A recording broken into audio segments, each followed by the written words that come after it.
Halo Sobat Bola Indonesia, apa kabar? Semoga semua dalam kondisi sehat, bahagia, dan selalu dilimpahkan rezeki yang bermanfaat. Amin. Amin.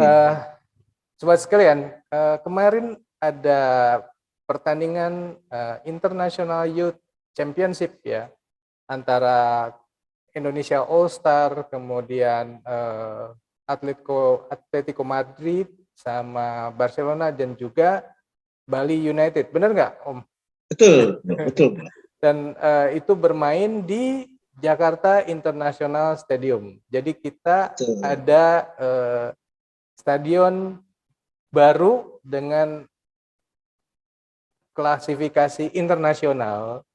Nah, Betul. tapi ini sudah dipakai dan sebenarnya ada lagi satu juga stadion internasional yang lokasinya di Serang ya. Namanya adalah Banten International Stadium. Nah, kali Betul. ini kita akan membandingkan kedua stadion ini. Ya, Ya. kita menarik karena apa? Karena dua-duanya mengklaim sebagai stadion kelas dunia. Bro Ipung, monggo Bro Ipung. Ya, ya betul. Jadi ini kan sebetulnya gagasan lama mengenai pembangunan dari Jakarta International Stadium. Baru di tahun 2022 ini bisa terrealisasi. Dan dalam rangkaian acara soft launching Jakarta International Stadium itu juga kan mengundang sebuah pertandingan atau katakanlah menginisiasi event kompetisi, mini kompetisi yang melibatkan yang klub-klub yang tadi Bro Eri sebutkan ya. Dan di situ saya sih ingin melihat bahwa stadion ini memang stadion yang berkelas dunia ya.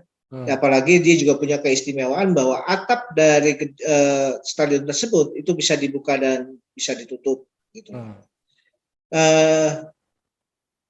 Stadion ini memang terletak di Jakarta Utara dan diharapkan dan yang menjadi proyeksi bahwa stadion ini akan menjadi home base-nya Persija dan juga menjadi semacam home base-nya untuk tim nasional gitu.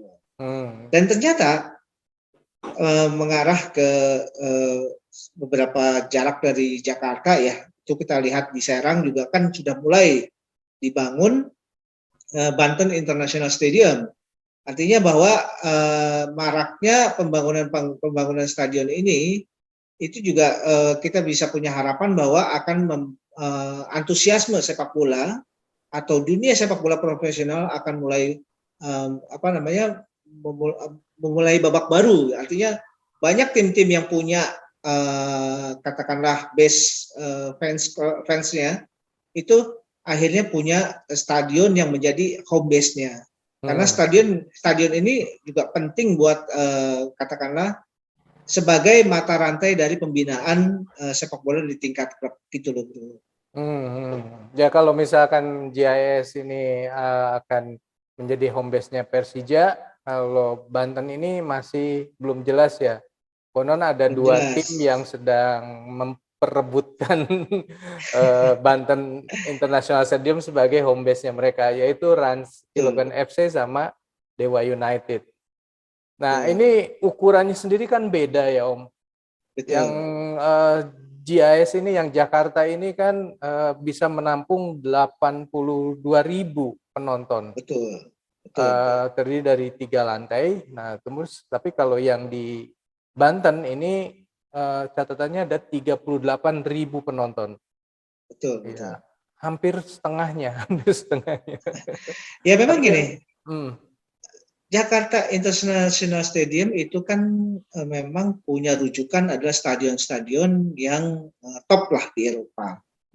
Artinya kalau kita melihat pada perbandingan dengan Istora Senayan, Gelora Bung Karno (GBK) ya, karena kalau GBK memang kan di situ stadionnya sendiri itu adalah stadion multi event untuk banyak olahraga gitu loh. Di antaranya adanya masih lintasan atletik yang mengelilingi kawasan lapangan gitu loh.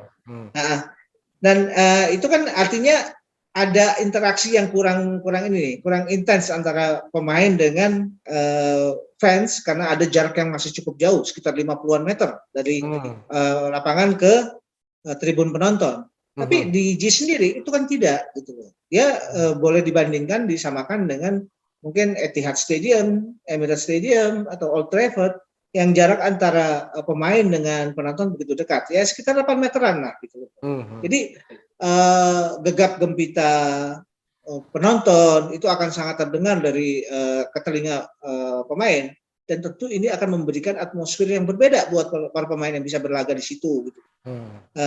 Bisa jadi kalau misalkan Indonesia melawan tim lawan itu akan menggentarkan nyali lawan juga, melihat teriakan-teriakan seperti itu. Justru akan teriakan itu akan menjadi pembakar semangat buat tim nasional. Karena seperti itu gitu. Iya. Ini menarik sebenarnya. Konon rumputnya pun spesial ya, Om. Ya, jadi rumput ini kan boleh dibilang datangnya ya, saya dengar-dengar dari Italia gitu loh. Jadi 95% rumput yang dipakai itu rumput yang dia biasa dipakai di stadion-stadion di Italia, ininya ya, jenisnya spesiesnya. Kemudian jenisnya gitu ya. Kemudian 5%-nya lagi kemungkinan yang ada di area bench, area pinggir lapangan itu yang bukan di lapangan, itu adalah terdiri dari rumput yang sintetis. Jadi memang ada tetap aja ada kelihatan sebuah landscape yang akan bagus nanti kelihatannya seperti itu, bro.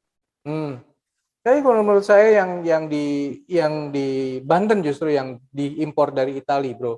Kalau yang di Jakarta itu didatangkan dari Boyolali, walaupun jenisnya sama, yaitu Joycia matrela ya, jenis jenis rumputnya ya. Kemudian biaya pembangunannya nih, wow, luar biasa banget. Gimana, bro? Datanya? Kalau yang di Banten ini konon menghabiskan 874 miliar. Sementara yang Jakarta ini 4,5 triliun. 5 mungkin 5 kali lipat ya. Hampir 5 kali lipat. Konon karena itu, bro, atapnya itu luar biasa berat katanya. Betul. Itu sampai 2.700 ton ya, dibandingkan dengan yang di di luar negeri itu, kalau tidak salah Real Madrid ya yang punya atapnya bisa tutup itu hanya 800 ton gitu. Ya. Sebetulnya gini, bro, yang saya ingin sampaikan gitu ya, menjadi titik fokus. Ya oke lah, Jakarta International Stadium sudah berdiri dan nanti akan ada Banten International Stadium juga akan berdiri. Tapi kalau kita melihat ini kebiasaan orang-orang kita ya. Ini harus kita akui aja ya, bahwa kita sangat lemah dalam hal maintenance sebuah gedung gitu loh. Oke, kita mampu membikin dengan angka yang 4-5 triliun, oke, nggak ada bisa lah kita lakukan.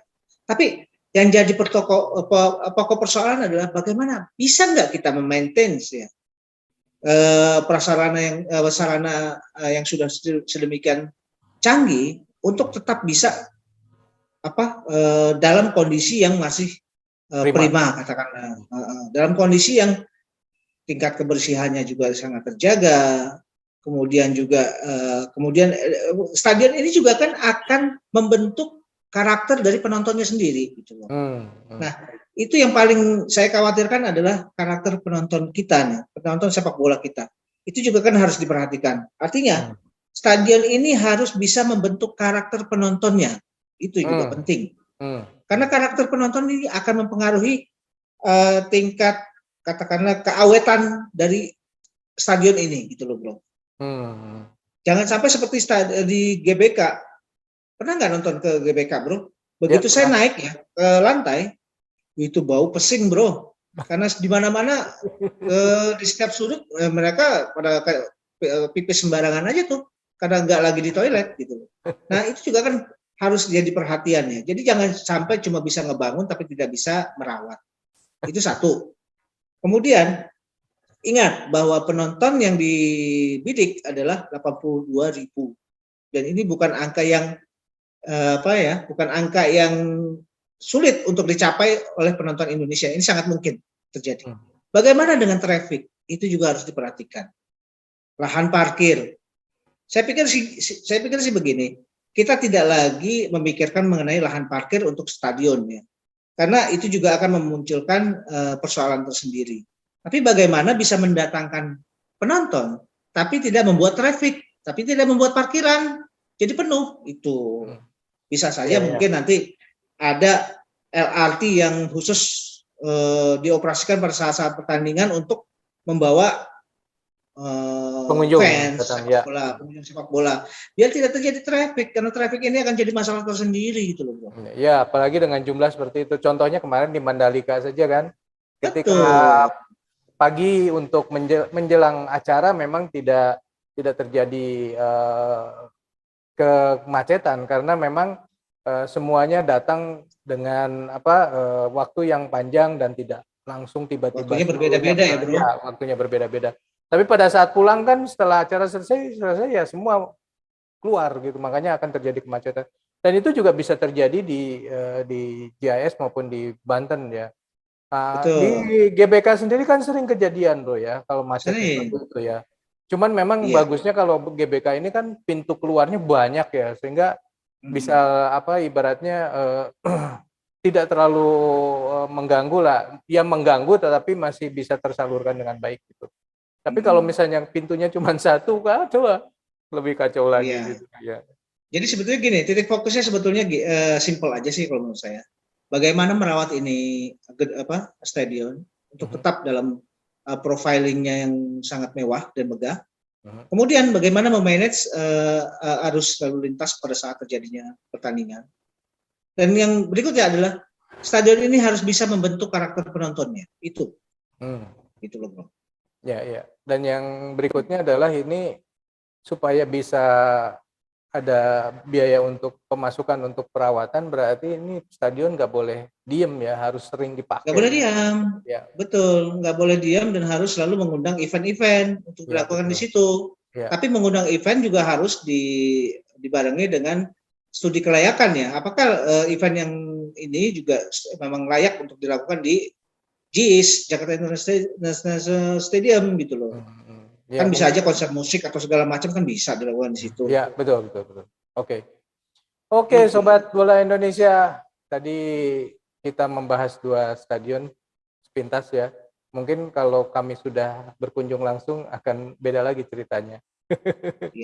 Oke, yang sudah pernah lihat atau apa harapan-harapan Sobat semua terhadap kedua stadion ini, silakan tulis di komentar. Oke, Bro Ipung, Sobat semua, kita akhiri dulu obrolan kali ini, kita lanjutkan nanti dengan tema yang lain. Bye.